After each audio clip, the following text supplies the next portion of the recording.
तो hello guys, welcome to our channel manga discovery. तो आज के इस वीडियो में हम एक नई मांगा को शुरू करने वाले हैं जिसका नाम है इटर्नल लाइफ। ये इस मांगा का बस एक इंट्रोडक्शन ही है। तो चलिए आज का एपिसोड हम शुरू करते हैं। तो एपिसोड के स्टार्टिंग में हमें कंट्री से दूर लॉन्ग युआन रिवर का सीन दिखाया जाता है। रिवर के ऊपर से कोई कूदता हुआ आके सामने खड़े लोगों को मारते हुए बोलता है कि तुम्हें दोनों 9 गोल्डन पिल और येलो स्प्रिंग मैप चाहिए। तुम खुद को ओवर एस्टिमेट कर रहे हो। और हमें उसका नाम बताया जाता है जो कि बाई हाई जेन होता है। हमें और एक बंदे को भी दिखाया जाता है जो कि सोच रहा था कि मेरा सॉन्ग है वंग्स ऑफ फिस्ट का फुल पावर भी उससे मैच नहीं कर सकता। फ्लैश रेलम का 10th स्टेज तो वाकई में पावरफुल है। और हमें उसका नाम भी दिखाया जाता है कि वो लॉन्ग युआन में फैंग फैमिली का फैंग जेसान होता है। वो बोलता है कि जो भी बाई हाई जेंट को मार देगा उसे फैंग फैमिली बहुत ज़्यादा रिवॉर्ड देगी।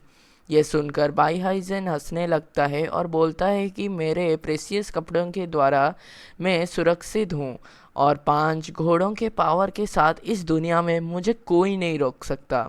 तभी आसमान में बिजली कड़कती है और एक आवाज़ आती है कि अभी के लिए मैं तुम्हारा सिर रख लूँगा और बाद में जान भी लेने आऊँगा।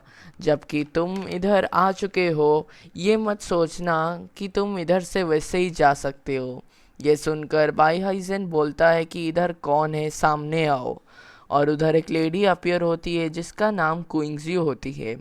उसे देखकर फैंग फैमिली के डिसाइपल बोलने लगते हैं कि ये तो योंग मिस है। क्या ये फेदर सेक्ट से लौट आए हैं? हमें स्क्रीन पे मिस को दिखाया जाता है जो कि वाकई में बहुत सुंदर थी। क्विंगजियो बोलती है कि सेकंड अंकल आप जाके रेस्ट कीजिए, इसको मैं संभाल लेता हूँ। भाई हाइजेन ये सुनकर आगे बढ़ता है और बोलता है कि क्या तुम अकेली मुझसे फाइट करोगी? तुम कुछ ज़्यादा ही बोल रहे हो। वो अपनी ब्लेड जैसी कुछ चीज़ को क्विंगजियो की ओर फेंकता है पर वो उसकी ऑरा से ही ब्लॉक हो जाते हैं। ये देखकर बाई हाइजेन बोलता है कि इसकी फ्लैश के चारों ओर जो ग्रेड है वो बहुत ज़्यादा डेंस है।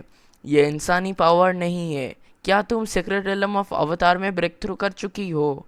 और सोचता है कि फैंग फैमिली और फेदर्ड सेक्ट ने एक अमेजिंग टैलेंट को जन्म दे चुके हैं। अगर कोई मिस्टर रेलम ऑफ अवतार में चले जाते हैं उनके लिए सेलेस्टियल ब्लॉक हो जाते हैं। मैं अल्टीमेट डिवाइन रेलम में कब से हूँ और अगर चाहता तो अवतार रेलम में भी ब्रेक थ्रू कर सकता था, लेकिन अब बहुत देर हो चुकी है। इसी वक्त क्विंगजी अपनी फिंगर में पावर इकट्ठी करके बाई हाइजेन पर अटैक कर देती है, जिसके वजह से उसको एक झटका मिलता है और वो जख्मी होकर रिवर में गिर जाता है। इसके बाद क्विंगजी अपनी स्पिरिचुअल पावर से बाई हाइजेन के बॉडी के अंदर से येलो स्प्रिंग मैप और एक चेस्ट को निकाल लेती है, पर वो येलो स्प्रिंग मैप उसकी स्पिरिचुअल पावर को सेंस करके अवेकन हो जाता है और फिर से अपने आप ही बाई हाइजेन के अंदर चला जाता है। ये देखकर क्विंगजी बोलती है कि ये मैप एंशिएंट ट्रेजर कहलाने के लिए वर्दी है, क्योंकि ये अपनी टेल को हिलाकर ही कई हज़ार माइल्स ट्रैवल कर सकती है। इसके बाद सीन चेंज होता है और हमें पानी के पास थका हुआ एक लड़के को दिखाया जाता है जो कि फैंग फैमिली का एक सर्वेंट फैंग हान होता है। तभी उसे भी वो लाइटनिंग दिखाई देती है और फैंग हान सोचता है कि क्या ये एक इवेंटली साइन है।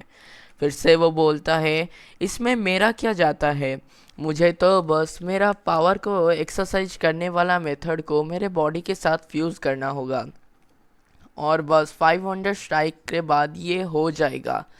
जब कोई अपनी स्ट्रेंथ को बढ़ा लेता है तभी वो अपनी मूवमेंट को ग्रो करवा सकता है।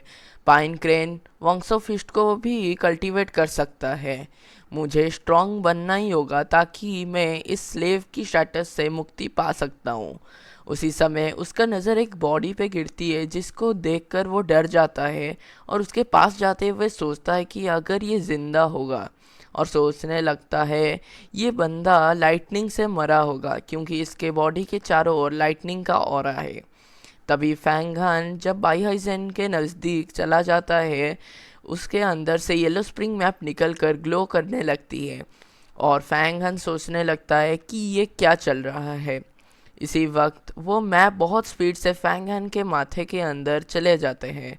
उसकी पावर बहुत ज़्यादा था जिसको फैंग हान भी कंट्रोल नहीं कर पाता, और उसे लगता है कि जैसे कोई उसे अंदर से ही दबाने की कोशिश कर रहा है।